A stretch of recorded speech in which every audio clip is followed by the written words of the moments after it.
My dear students, कैसे हैं आप सभी। This is Ayushi Chaure and welcome to next topper humanities, जहां हम बनाते हैं देश का भविष्य। और भाई क्लास 12th आने के बाद, ह्यूमैनिटीज के सब्जेक्ट्स को अच्छे से जानने के बाद, हम सभी जो है ना बेटा, उनमें कहीं ना कहीं एक डर है, या कहीं ना कहीं हमारे माइंड ने कहीं ना कहीं एक डर क्रिएट करके रखा हुआ है कि भाई ये जो सब्जेक्ट है ना, ये मुझसे नहीं बनता, ये जो टॉपिक है ये मुझसे नहीं बनता, ये जो मतलब हिस्ट्री तो इतनी टफ है, पॉलिटिकल तो इतनी टफ है कि अरे क्या करूं, समझ ही नहीं आता।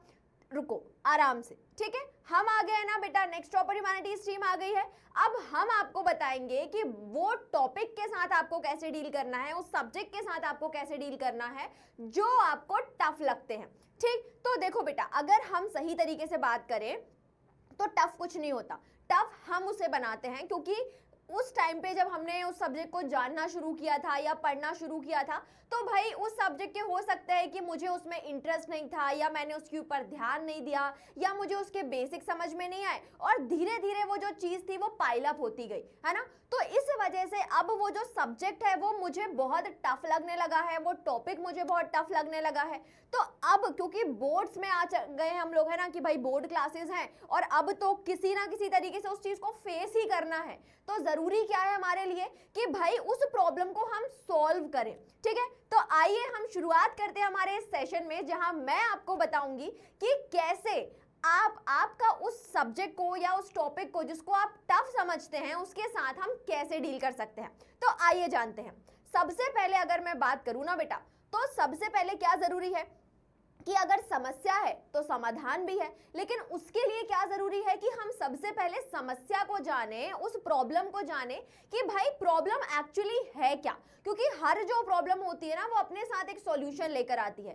तो अगर आपको कोई सब्जेक्ट टफ लग रहा है तो उसके रीजंस को एनालाइज करो, उसको समझो कि भाई उसमें ऐसा क्या है, उस टॉपिक में ऐसा क्या है। कि फॉर एग्जाम्पल अगर मैं पॉलिटिकल साइंस की बात करूं, साइकोलॉजी की बात करूं, तो ये जो सब्जेक्ट्स होते हैं इनमें जो कुछ टॉपिक्स होते हैं ना बेटा, उनकी लैंग्वेज बहुत टफ होती है ना, काफी कॉम्प्लिकेटेड तरीके से आपको कोई आइडिया रिप्रेजेंट होता है। या फिर अगर हम हिस्ट्री की बात करें, सोशियोलॉजी की बात करें, तो वहां पे क्या हो जाता है कि भाई बहुत लेंदी डायलॉग्स होते हैं या बहुत लेंदी आर्टिकल्स होते हैं, तो उनको पढ़ना, कंसिस्टेंटली उसके ऊपर अपना कॉन्सेंट्रेशन बनाए रखना बहुत मुश्किल होता है, ठीक है। या अगर इकोनॉमिक्स की बात करें तो भाई डेटा को याद रखना, उसको समझना, कैलकुलेशन करना काफी मुश्किल हो गया, है ना।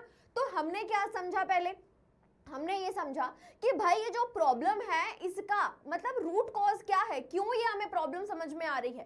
तो जिस दिन आपने ये समझ लिया, ये आपको पता चल गया कि भाई ये वो वजह है जिसकी वजह से ये टॉपिक मुझे टफ लग रहा है, तो वहीं के वहीं आपको उसका सॉल्यूशन मिल जाएगा, क्योंकि उस चीज के ऊपर आपको काम करना है। ठीक, तो समझिए कि भाई इसमें ऐसा क्या है कि मुझे इसकी लैंग्वेज क्यों नहीं समझ में आ रही, इसमें ऐसा कौन सा वर्ड है, इसमें ऐसा कौन सा डायलॉग है, उसको समझिए, ठीक है। और उसके बाद उसको जानना शुरू करिए, उसको पढ़ना शुरू करिए। ठीक, अब अगर हम आगे बात करें तो देखो भाई होगा क्या कि बड़े बड़े टॉपिक्स होते हैं हमारे पास, है ना। जब हम किसी चीज को पढ़ना शुरू कर रहे हैं, उस चैप्टर में अगर हम चले गए अंदर, तो पहला टॉपिक आ गया समझ में, लेकिन दूसरे टॉपिक को अगर हमने देखा कि भाई वो इतना लेंथी है, इतनी बड़ी उसमें थ्योरी समझाई हुई है कि शुरुआत में ही हम ढेर हो गए, है ना, कि भाई क्या पढ़ना है, क्या बोल रहे हैं, मुझे तो कुछ समझ में नहीं आ रहा। तो क्या करोगे आप एक काम करोगे कि भाई वो जो टॉपिक है आपका उसको छोटे छोटे टुकड़ों में बांटो, उसके सब टॉपिक्स बनाओ। फॉर एग्जाम्पल आपने कोई इवेंट पढ़ना शुरू किया, है ना। अब उस इवेंट के बारे में पहले लाइन लिखी है जिसमें उन्होंने क्या बोला कि भाई उसका इंट्रोडक्शन बता दिया कि कहाँ पे हुई थी। दूसरी चीज में उन्होंने क्या बता दिया, उसका प्लेस बता दिया।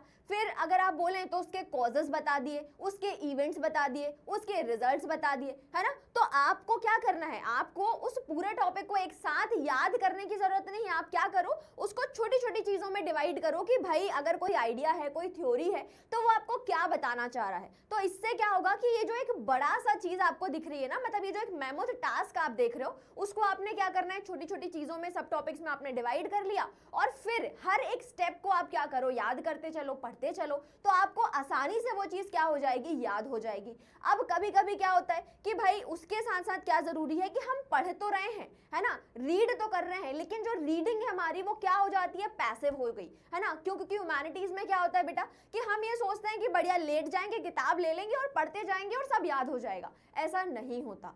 क्यों? क्योंकि जब आप रीड करना शुरू करोगे तो बार बार आपका जो कंसंट्रेशन होगा वो ब्रेक होगा। क्यों? क्योंकि आप पैसिवली उसको रीड कर रहे हो, आपका दिमाग जो है पढ़ तो कुछ और रहे हैं और दिमाग कहीं और है ना? तो आपको क्या करना है, आपको जब आप रीड करेंगे तो रीड करने के बाद आपको उसके साथ एक्टिव नोट्स बनाने हैं, जिससे आप क्या कर पाओगे, उस चीज को रिकॉल कर पाओगे, है ना?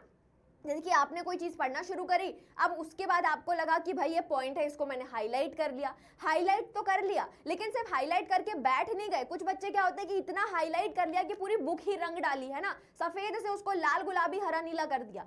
क्या करोगे कि भाई हाईलाइट तो करना है, लेकिन हाईलाइट करने के साथ साथ उस चीज को आप अपने खुद की कॉपी में लिखो, है ना। उसको आप ग्राफिकल रिप्रेजेंटेशन से बताओ, उसको आप माइंड मैप से बताओ, उसको आप कैरेक्टर स्केच से बताओ, है ना। तो जो भी अलग अलग टेक्निक्स आप यूज कर सकते हैं अपने नोट्स को काफी इजी बनाने के लिए, कि लास्ट मोमेंट पे जब आप उसको रिवाइज करो ना, तो फटाफट से चीजें जो है वो अपने आप आपको रिकॉल कर लो। मतलब उसको इतना क्रिएटिव बनाओ, इतना कलरफुल बनाओ कि एक बिल्कुल कलरफुल पिक्चर जैसे लगे वो आपको, ठीक है। तो उस तरीके से हमने क्या करना है, नोट्स बनाने हैं, ताकि हमें बार बार उस कंटेंट को रीड ना करना पड़े, बल्कि हम क्या करें, एक्टिवली उसको रिकॉल कर सके।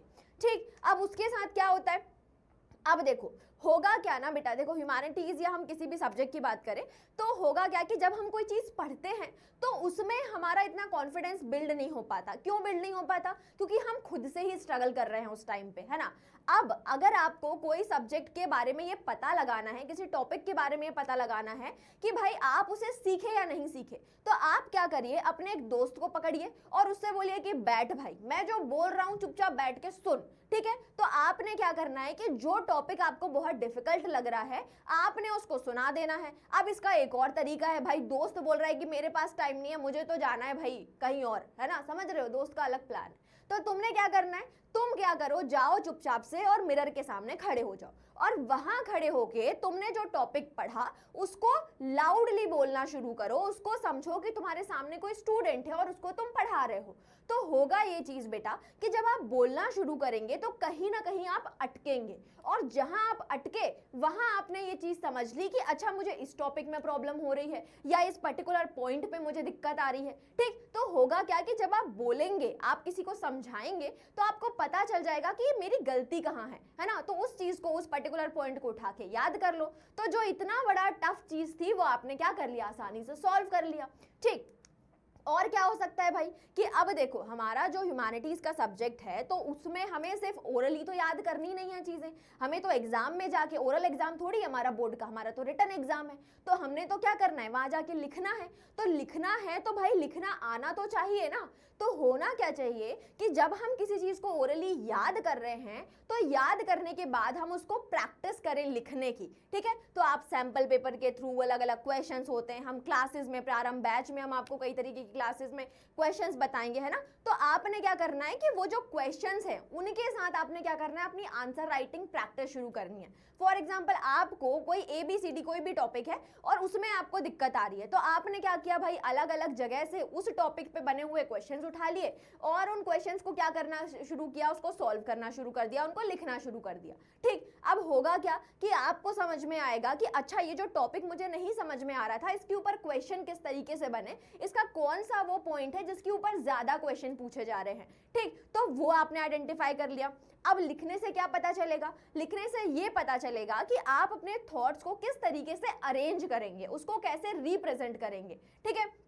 उसके साथ क्या होगा, उसके साथ अगली चीज ये हो जाएगी कि भाई जब आप लिखोगे तो आपको कहीं ना कहीं उस एग्जाम प्रेशर के टाइम पे भी आपका माइंड क्या होना चाहिए, सेट होना चाहिए ना, कि भाई 3 घंटे में पूरा की पूरा पेपर सॉल्व करना है। और वो भी ऐसे नहीं कि सिर्फ लिख के आना है, भर के आना है कॉपी, नहीं, उस आंसर को आपको प्रेजेंट करना है, एग्जामिनर को बताना है ना। तो क्या करना है आपको कि अपने दिमाग में उस कंसेप्ट को आप किस तरीके से सोचते हैं वैसा ही आप कॉपी पे उतारेंगे। ठीक, तो लिख के ही आप क्या कर सकते हैं, उस चीज को परफेक्ट बना सकते हैं। सो आंसर राइटिंग प्रैक्टिस बहुत जरूरी है हमारे सब्जेक्ट में।